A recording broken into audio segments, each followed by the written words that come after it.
Hi there, Dave Crawford here on the 4th of June with my third podcast to talk about creating a financial retirement plan. You start by deciding on your target or goal.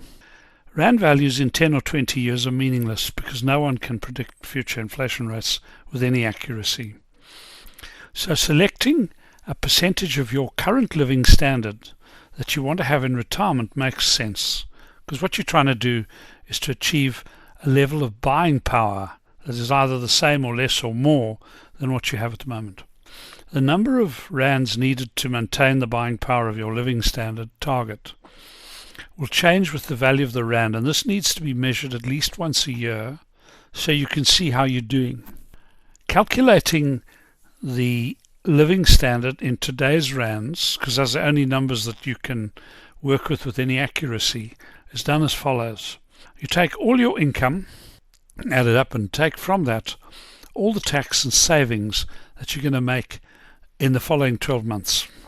Whatever's left is the rand value of what your living standard costs you now. You can express it either monthly or annually, it doesn't really matter.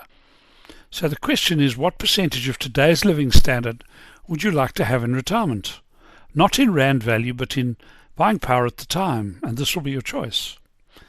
Let's assume you decide to aim at 80%.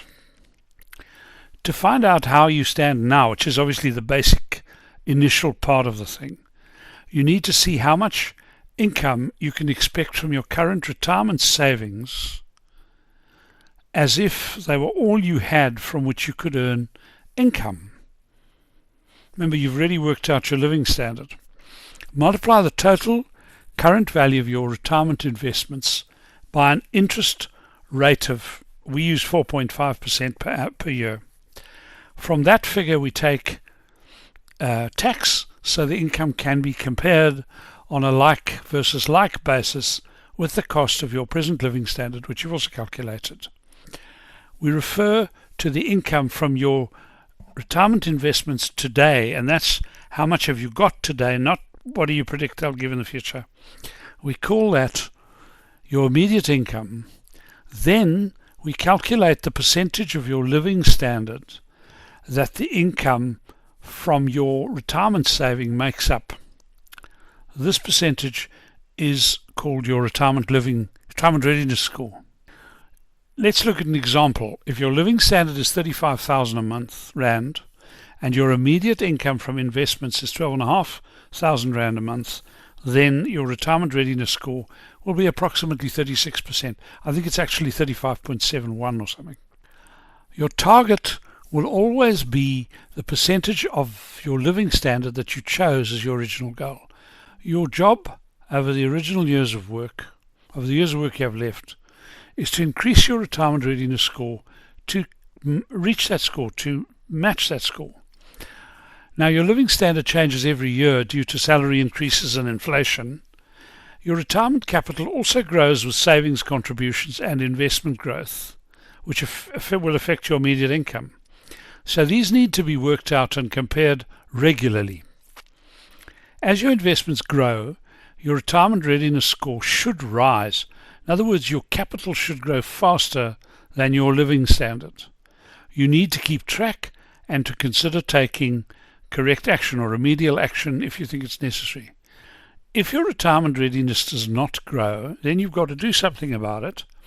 And either you can increase your retirement savings, or you can review the makeup of your investment portfolios where your money is invested. Or I suppose you could accept that you're not going to have much of a retirement, which I think you shouldn't be doing. Now, because plans need waypoints to allow you to check progress, we've created a spreadsheet that produces a schedule of annual milestones with which you can measure progress and see whether you are on target or not. This schedule also calculates the average total investment return that you will need to earn each year to reach your target. So whether you go to a financial advisor or an investment manager, you can say, I need to earn, 10, 12, whatever it is, % a year. At least you got something to start with. So let's look at an example of someone aged 47 who wants to retire at age 65. We've drawn up the milestones you need to meet if your score is 36% now.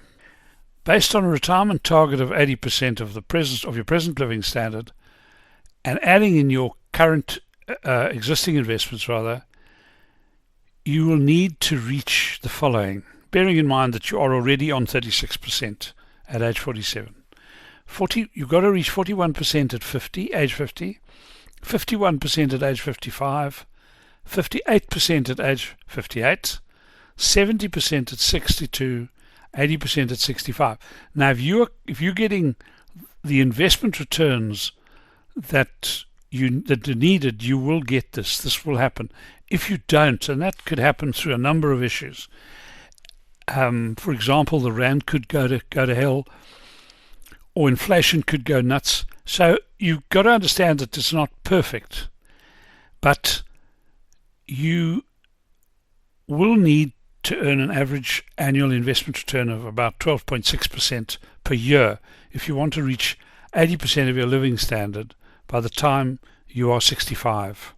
And that is, that's what those numbers are. That says you can't or don't want to save any extra. You've got to be a bit careful of that, because the 12.6 is actually made up of 2% of that is costs, 6% is inflation, your capital's got to grow by inflation, and 4.6 is what we call your net real return. That's the return without costs and inflation. Now, if you can get those results, you should be able to retire with a living standard of 80% of what you're used to. That is your living standard in today's money. Now, as I said earlier, you've got this problem with, you might have the problem with the rand, and you might have a problem with inflation. But the point is, you know where you stand, and you can take action and measure to see if it's having any effect. Obviously, if you're able to save more, that's a good thing, and that will bring your living standard down a little bit, but it will increase your retirement readiness score. It will also bring down the investment returns that you need to earn to crack that goal.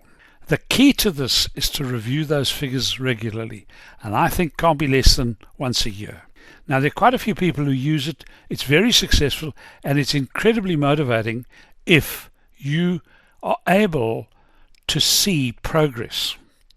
The next podcast shows an actual example of an annual review, which we'll show you, using these basic figures. Anyway, thank you for listening. Cheers until the next podcast. This is Dave Crawford signing off. Please note, transcripts of these talks and a spreadsheet are available on request and are free. We welcome all questions, suggestions or comments from listeners. And so that you can contact us, our email address is info@planningretirement.co.za. I repeat, info@planningretirement.co.za.